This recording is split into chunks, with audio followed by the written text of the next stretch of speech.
Hi, everyone. Welcome to May 2020, our newsletter. As we continue this remote learning season, we hope you're staying safe and well and finding the balance between work and home and all that good stuff that we can take advantage of during this different time that we're all living in now. And as we continue farther into our remote learning, we've been really excited to see all the different ways that everybody's been using the different tools and resources, not only to connect with your peers and your students, but just to learn new skills that I know we can all take with us as we continue on into summer and into next year and all the other times that we'll have going forward. And so just continue to develop your skills as you can, practice new things. Don't be afraid to try new stuff and don't be afraid to take a break sometimes. This can be a lot to learn, it can be a lot to absorb. You don't have to do everything. So just take what you can, take what's useful, leave the rest for another day because there will definitely always be another day. And so this month we wanted to focus a little bit on a couple extra new features that Google has added. So just like we're learning a lot of new things to play with and practice with, Google's been developing their tools and resources as well. So I want to share a couple new features that Google has added that we can take advantage of. And then I also, we have a common question that we've been getting a lot about how can I present my screen but also see my students at the same time. I want to show you a way to do that as well. So let's dive right in.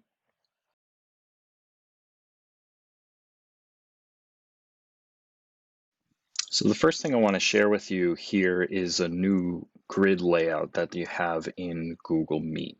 And a lot of us have been using an extension for a little while up in the top corner here that allows you to enable a grid view.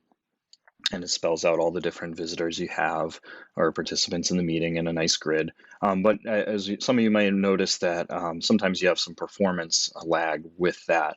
And I think Google, in attempts to make a solution that works a little bit more smoothly, has added their own grid layout feature.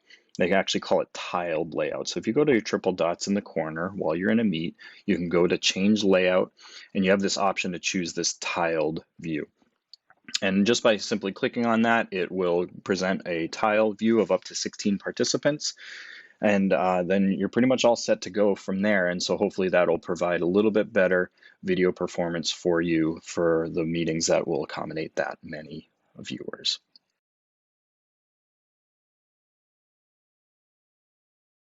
The second thing that they've added recently is the ability to present a tab.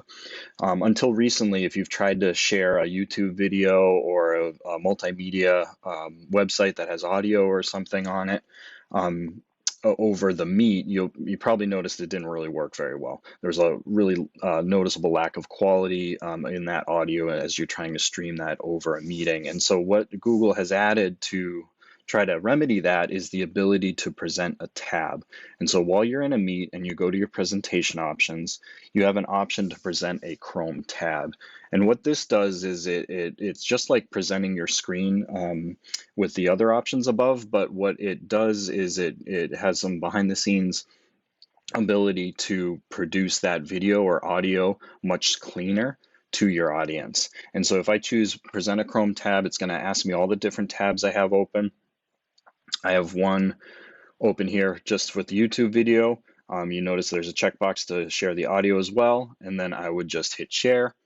And then just like if I was presenting the screen, it takes over from there. And as I hit play, it'll present a much cleaner view to my participants. When the video is finished and I'm done working with this here, I can just hit the stop button at the top. And then I'm back to my regular Meet from there.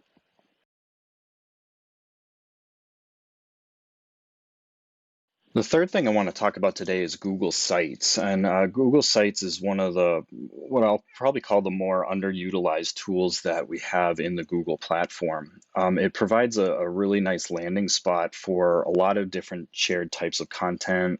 You can create digital posters out of it. You can use it to present materials and work.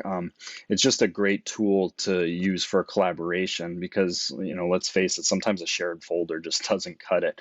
It doesn't work. So this gives us another option to grab a bunch of materials from different places, put it in a single spot, that everyone can access from there. It could even be another option to use with your students for project-based assignments as well. And it's a tool that we've used in-house just in technology to put together resources as well. And so I'll just show you a couple quick examples of that, and I'll show you a way to get started, and then another new feature to look forward to with Google coming forward. And so Google Sites, it lets you make a website super easy. It's all drag and drop, so you don't really need to know coding or anything like that.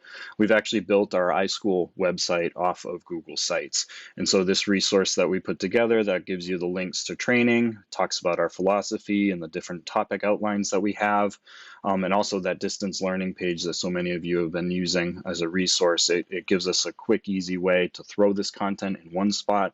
So rather than clicking through a bunch of links in a folder, we can make this visual resource so that you can just quickly grab the videos and the guides and the images that you might need. And again, this is all built with Google Sites. The resource we made for parents and students at home with this distance and remote learning resources, we built this on Google Sites as well. So again, images, buttons to translate, slideshow documents, text, more video links and resources, sections for frequently asked questions, one-stop shop, right? So it's an easy way to put together a lot of content and get it there. And then internally, just for a little transparency, one of the ways we use Google Sites in our own department in technology is we put together this resource that covers, it's almost like a glossary for all the different systems and connections that we use in-house. And so this is just a quick list of a variety of things we need to know. If I want to know a little bit more about it, I can click on the link and it jumps me right down to the section where it tells me about, okay, this is the resource, this is how it's set up. This is how to set up the structure and do some basic troubleshooting, who to contact if something goes wrong, and all those extra things. And so it's just a quick way that we used it internally just to put our resources together as well. And so it's really easy to get started. You can just go right to your drive. You can go to New, and under the More option here, you have the option to make a new Google site. It saves it in your drive just like it would any other document, and has some collaboration features so you can actually build a site together as well. And once you're in here, all you have to do to get started really is just give your site a name, start working with the content that's right on the screen here that give you text boxes and header options. They give you quick links on the right-hand side to throw in layouts really quickly, so I can just drag this over and it pre-populates spots for graphics and text. I can just drag YouTube or click YouTube rather, and search a video to pull it right in. I can even go to pages and add multiple pages just with the plus button and build out sections of the site. Quick, easy options to change the theme so it looks a little different. One click, nice and easy. And then I can publish to make it live for folks from there. So super easy to build a website and to start piecing materials together. And what I'm excited about that'll make this even easier going forward is Google's announced that they're going to build some site templates coming forward. So they're going to make it even easier. Just like we have templates for slides and spreadsheets and documents, they'll have templates for Google Sites as well. And so they'll have everything from class and team sites to project management, to informational things. And so just keep an eye on this, as you go to Google Sites over the next week or two, they're going to create this template gallery so you can pick from, and it just takes that step away potentially of having to design and lay out your whole site. You just pick a template, change your content, publish and share to the folks that you need to. So definitely take advantage of Google Sites, play around with it, can't break anything. It's just a great way to bring a lot of different content together from different areas.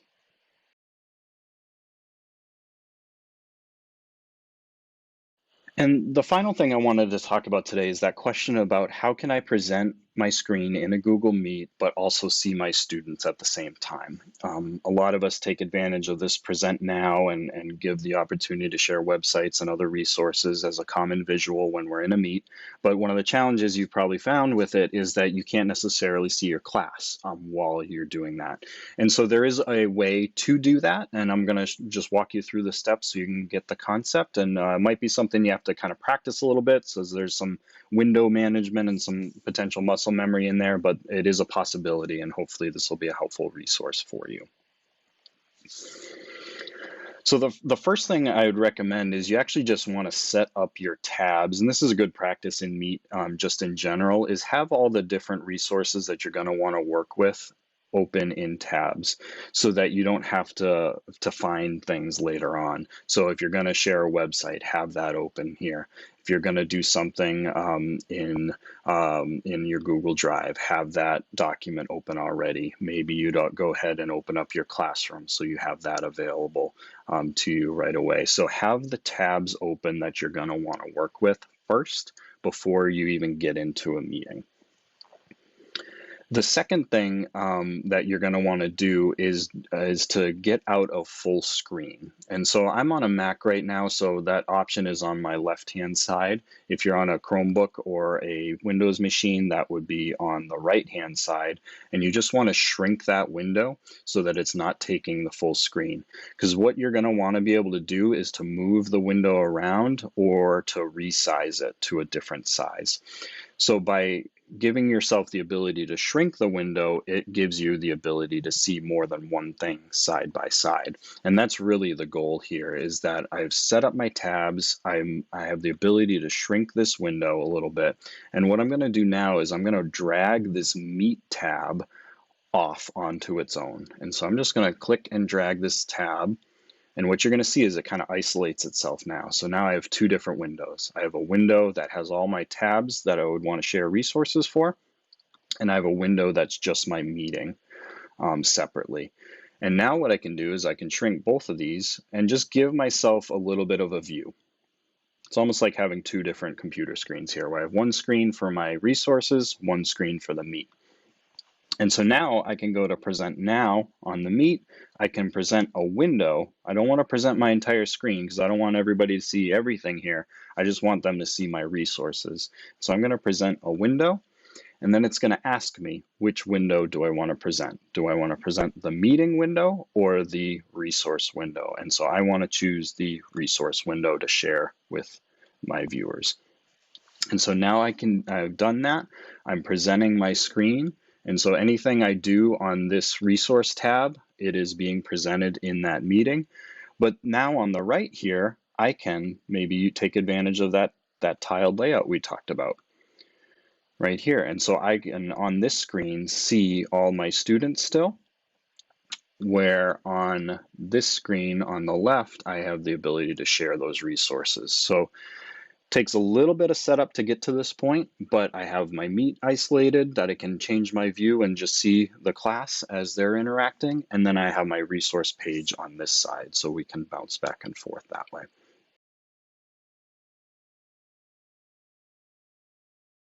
So I trust that this has been helpful just to see some other options that are coming down the pike or available right now. Definitely play around with these and see how they fit into your workflow. If you have any questions about it, feel free to put it in a support ticket. We'd be happy to answer any questions that we can there, or book a remote training and we can do some of these face-to-face in this video chat. Okay, so enjoy the rest of the month of May and we'll check in with you later. Bye.